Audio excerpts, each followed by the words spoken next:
So in this video, I'm going to do 50 Steves in my bad direction and then 50 Steves in my good direction as a training technique. So why am I doing this? My bad direction Steve never feels as comfortable as my good direction Steve, so I'm going to try this. I last did this maybe in like 2008, 2009, doing 100 on my good side with the minimal transfer.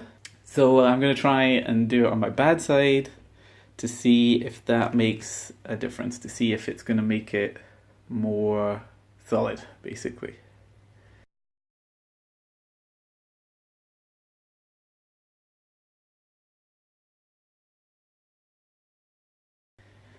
Now, this is a good technique for learning how to correct and go back into the move and having a lot of time doing the actual move. So you're actually practicing the move, in this case, the Steve. In my bad direction, I'm not going to be able to do it with the same difficulty of the transfer. So my good direction, I'm going to do minimal transfer. My bad direction, I'm just going to do the crossed wrist transfer. This is a good training technique for making the Steve more solid, but it's not good for performance.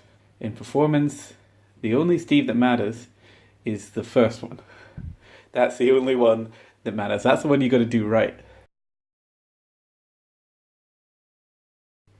You'll see in the video, probably the first like 5 or 6, or if it's bad, the first 10 are pretty dodgy, pretty wobbly, off plane, not correctly angled. After those initial few dodgy ones, it settles down and I can start to get a feel for it. And then if I have to correct it later when I lose concentration, that's also useful training. But in performance, those first couple are the ones that would happen on stage, those first dodgy ones. This is not a training tool for performance. Maybe I will cover different training tools later on. Ones that are more to deal with like interference between skills and interaction between them, and obviously like being able to do a skill first time, every time. Why did I choose 50? So initially, when I did this back in the day, I guess it's like 2008, I did 100. 100 in one direction. I think I heard Antti Suniala doing it with angel rolls, but I was more of a Steve kind of person. So I did it with that. I later did it with angel rolls and luceros and the matrix. For me, 100, it was just a case of concentration. If I could do 20 in a row, I could do 100 in a row. I decided to take it down to 50 because for me there's no point in doing 100, especially when it's cold outside. It's just 50 is fine.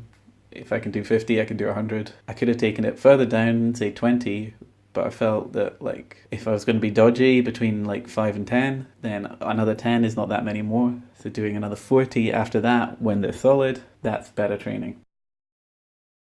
This technique is good for people that maybe can just do 1 or 2 and want to be able to do more to really get a good feeling for the Steve. If you can already do 10 or 20 in a row, it's not really the training technique for you. You could do it if you wanted to, but you could probably do it anyway. So if you can already do 10 Steves in a row, you're just going to have to go out and do it. If you can't do a Steve, you should learn that first. If you're doing like 2 or 3 in a row and want to do more, then you should go out, start trying to just repeat and repeat and repeat. 2 or 3, trying to get to 5, trying to get to 10 every day, and then you can try the 50s.